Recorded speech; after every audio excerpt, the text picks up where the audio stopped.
And welcome to Diplomatic Derivatives. In today's video, we're going to talk about the concept of a cyclic group. We already talked about different types of groups in one of the previous videos. This wasn't covered in that video because this is an extensive topic. Also, there are very important theorems that are related to this topic, which we'll also be going to tackle in this video and also in the upcoming video. So make sure you like, share, and subscribe to my channel. And without any further ado, let's get started. What is a cyclic group in group theory? A cyclic group is a type of group in abstract algebra that can be generated by a single element. So we know what a group is, right? But when a group is of such a type that there is one single element in a group that is the basis for the rest of the element. For example, if we look here in this notation, a group G is cyclic if there exists an element G element of G such that this is the small g which is part of the group G, okay? And the elements that are inside the group G are all generated by this G, that is G raised to n, such that n is element of integers. So if n is equal to 1, then G raised to 1, you get G. If n is equal to 2, you get G square. If you get n raised to 3, you get G cube, and so on. Okay, so this n, also if n is equal to 0, so G raised to 0 gives you 1. So G is that kind of an element that generates the rest of the elements of the group. Okay, so where Gn means G multiplied by itself n times or added n times if the group operation is group operation is additions. For example, if the operation of the group is addition, so and 1, G is equal to 1. Okay, so 1 plus 1 will give you 2, 1 plus 1 plus 1 will give you 3, 1 plus 1 plus 1 plus 1 gives you 4, and so on, right? Therefore, that since the operation was addition, right, we added. So 1 is the generator which generates the rest of the elements. Okay, here G is called the generator of the group. This means every element in the group can be written as powers or multiples of that one element. Okay, in simple words, pick one element, repeat it, multiply or add it to itself, and you can reach every element of the group. Alright, there is no other element that is not generated by that single element. Alright, so we'll be seeing certain examples to make it much more clear. First example is the set of integers with operation of addition. Okay, now we are not saying is z plus or z minus, is all integers starting with 0 and negative as well, positive as well. Okay, so it's cyclic. Why? Because it's generated by 1 or minus 1. So these are the two generators of this group. 1 plus 1 gives 2, which is element of z. Minus 1 plus minus 1 is equal to minus 2, which is also element of z. 1 plus 1 plus 1 gives 3, element of z. So 1 and minus 1 are going to give us all the elements of z. Therefore, group of integers under addition is a cyclic group. Also, we see z6. Now z6 is under addition modulo 6, right? So the elements of z6 are going to be what? The elements are going to be 0, 1, 2, 3, 4, and 5. Starting from 0, total 5 elements, right? The generator is 1. So if you take 1, now 1 plus 1 gives 2. Mod 6 gives 2. 1 plus 1 plus 1, 3. Mod 6 gives 3. 1 plus 1 still 7. So you get 7 mod 6, which is equal to 1. Let's suppose you have 1 plus 1 plus 1 plus 1 is equal to 6. Mod 6 will give you 0. So you also get 0, right? Therefore, 1 is a generator for the integers modulo 6 group. Okay. Now we have another example, which is G is equal to 1 minus 1 iota minus iota. Now this is under multiplication. Okay. So for such a group, again you perform the similar action. G is cyclic as iota is its generator. So the generator over here is iota. How does it happen? We see now. Iota raised to 1 gives iota. Okay. Since it's multiplication, we're not adding, we're multiplying. Okay. Iota into iota is iota square. Iota square is what? Minus 1. Then iota into iota into iota, that is 3 times. So iota into iota gives iota square dot this iota, right? Therefore, iota square is minus 1. Minus 1 into iota gives minus iota. Alright, so you also have minus iota now. What's left? We're left with 1. How are we getting 1? That is, you do it 4 times. So 4 times iota gives iota square into iota square, that is -1 into -1, that gives 1. So you see you get all the 4 elements of the group from iota under the operation of multiplication, right? So iota is a generator. You do iota 1 time or 2 time or 3 time or 4 time, you get all the elements. So this is the basic concept of a cyclic group. Now we are going to tackle theorems related to cyclic group. Okay, so come on, let's move forward. Okay, so the theorem that we're going to start with is every cyclic group is abelian. Abelian means that the commutative property holds in the group, right? After the group axioms, the fifth property, which is commutativity, a plus b is equal to b plus a, or a into b is equal to b into a, holds for a group. Therefore, the group is abelian. Now, we are going to prove that all cyclic groups are also abelian. For that, we take a group G and we assume that it's a cyclic group, and A is the generator of G. So from A, all the rest of the elements are generated in the group. Now we take any element. So I just forgot to mention here, it's not just y. We take two elements. We take x and y, okay, elements of G. Now since A is a generator, therefore x and y are somehow generated by A. So A raised to something gives us x, A raised to something gives us y, right?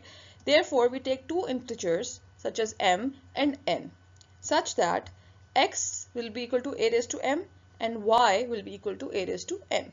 So A with the power m generates x and A to the power n generates y. Okay, not to forget, A is also part of the group and it generates the rest of the elements of the group. Now the main point is, what we're going to do is, it's simple. We are just going to multiply the left hand side and the right hand side. So multiplying on both sides, you multiply xy will be equal to a raised to m and a raised to n.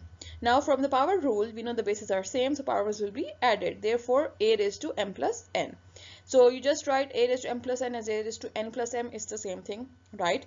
Now what you do is, you just go from this step to this step. That is, you separate the powers. So you write a raised to n, a raised to m. Now a raised to n is equal to y and a raised to m is equal to x. So you just rewrite it as yx. Now what you see here is, you have yx, which is actually equal to xy. This proves that the commutative property holds, and since this is true, therefore the group is abelian, and this proves that every cyclic group is abelian. Okay, it's a very simple proof. Also we can see it in this example from the previous slide, where we saw the group which is 1 minus 1 iota and minus iota, and we said that iota is the generator of the group, right? So this group under multiplication, this is the Cayley's table. Cayley's table we have tackled in the previous video in detail, so make sure you check that out with all the explanation and what is its relevance. That's very important. Why it's so important? Because once you just have a group and you draw the Cayley's table and you check the diagonal, right?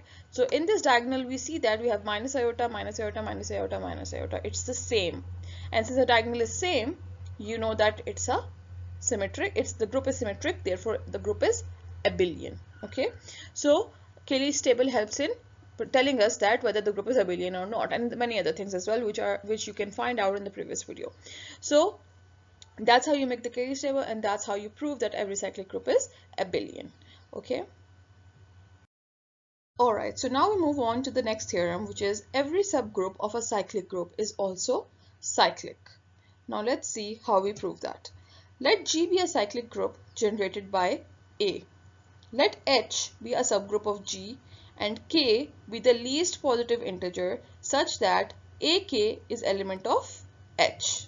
So when we are saying that G is a cyclic group and is generated by A, then there is also a subgroup of G which is H, right? And what is its generator? We are assuming that its generator is what? The AK. Okay, so the K is a least positive integer such that AK is element of H. We have to prove that H is generated by AK. G is generated by A and H is generated by A raised to K. Why? Because it's the subgroup of G. Now this is our assumption. We have to prove that H is equal to A raised to K as a generator. So AK generates, this box shows that it's a generator. So H is equal to A raised to K, that is AK generates all of H. This is the basic thing that we are going to prove. Now, how do we do that? Take any element of h is the power of ak. So let am is element of h. Okay, so we are taking one element from the subgroup h, that is a raised to m. By the division algorithm, we can write. Now, what is the division algorithm? It's basically when you divide something, right, and then you will write it in the form of, in this form, that is m is equal to qk plus r. So basically what is happening is we are dividing m by k, okay, because k is the least positive integer. So what we are doing is we are having m, okay, that we are assuming that a raised to m is the element of h, and we know that what is a generator? We are assuming that a raised to k is a generator and k is the least positive integer. So m by k, since k is the least positive integer and k is the generator, right? So when you do that, you basically divide m by k, you will be left with a quotient and a remainder, right, after dividing. So this means that we can write it in this form: m is equal to qk plus r. This is the form in which we represent a division, okay, where 0 is less than or equal to r less than k. So r is smaller than k. This is what we are forming as in the division algorithm. So to revise in simple manner, we have a group G, we are assuming it's cyclic, generated by A. We have a subgroup H, and we are assuming that it's generated by A raised to K. Okay. Now what we're doing is we're taking any element of H such that AM is element of H. Okay. Now M is definitely greater than K because K is the least positive integer. So we can divide M by K. Therefore, in a division form, how do we write it? When we divide this, we can write it in the form of a quotient and remainder, right? So that the form is m is equal to qk plus r, where q is a quotient and r is the remainder. And we know that r is less than k because remainder is obviously smaller than k. Okay. Now, next step. Now, a raised to m is equal to qk plus r. So what we are doing is from that division algorithm, which was m is equal to qk plus r, we are putting it in the form of a. Because since k was a generator, right? So we put a on each side. A raised to m is equal to a qk plus r, which is equal to, now since this thing you can open it up and write, so it will be a qk dot ar, right? Which can be written as a raised to k in the bracket and q outside into a raised to r. It's the same thing, right? So what we're getting here is a raised to k the whole raised to q. So AR is equal to, now you keep AR on one side and take AK raised to Q on the other side. So what you get is AM into AQ raised to minus Q. Since it's multiplied here, if it goes on the other side, it is divided, and when you bring it up, the power becomes minus, right? So you will get minus Q. So now we have A raised to R is equal to A raised to M dot A raised to Q raised to minus Q. Now we know that from our assumption that a raised to m is element of h, as we assumed in the previous slide that a raised to m is element of h. Also ak is element of h because ak we assumed that it's the generator. So ak raised to q is also, this is in the power, okay, a raised to q, ak raised to q is also element of h. Since this is an element of h, therefore this entire thing must be element of h, right? So if this is element of h and this thing is element of h, therefore AR is also element of h because AR is formed by these things, right? But we know that R is less than K, as we saw in the division algorithm where R was less than K, right? So K is and also K is the smallest positive integer such that AK is element of h, because what did we assume? We assume that AK is a generator of h and k is the smallest positive integer. But according to our division algorithm, r is less than k, which cannot be happening because k is already smaller. There is nothing smaller than k. So if r is less than k, it's a contradiction because k is already the smallest. Nothing else can be smaller than k. Therefore, r has to be 0 because k is already the smallest. So we are reaching a contradiction. Therefore, r has to be 0 because 0 cannot generate anything, right? So we take r as 0. When we put 0, what do we get? A raised to 0 becomes 1, okay, and a raised to m dot ak raised to minus q. We take a k raised to minus q on the opposite side, so you can make it positive, right? Therefore am is equal to ak raised to q. Now what does this mean? This thing means that ak, if ak is a generator and ak raised to some power, right, will give us what? Am. Now what is am? Am is the element that we assumed is part of the subgroup H, right? This is what we assumed here. Am is element of H. Now, if Am is element of H and Ak is a generator of H, this is what we proved here. That Ak raised to Q means the generator raised to some power will give us the element of the group. So this statement is true. Therefore, we can say that Ak is the generator of H. We are proving it. Hence, H is also a cyclic group. Okay. I hope it was slightly confusing, but I hope I made it clear. Just to revise, what we did is we simply took we assumed that there is a cyclic group G, and then H is this subgroup. Okay, we are assuming that AK is a generator of H, and also we assume that there is another element in H, that is AM. So by performing the entire process, we proved that AM is equal to AK raised to Q.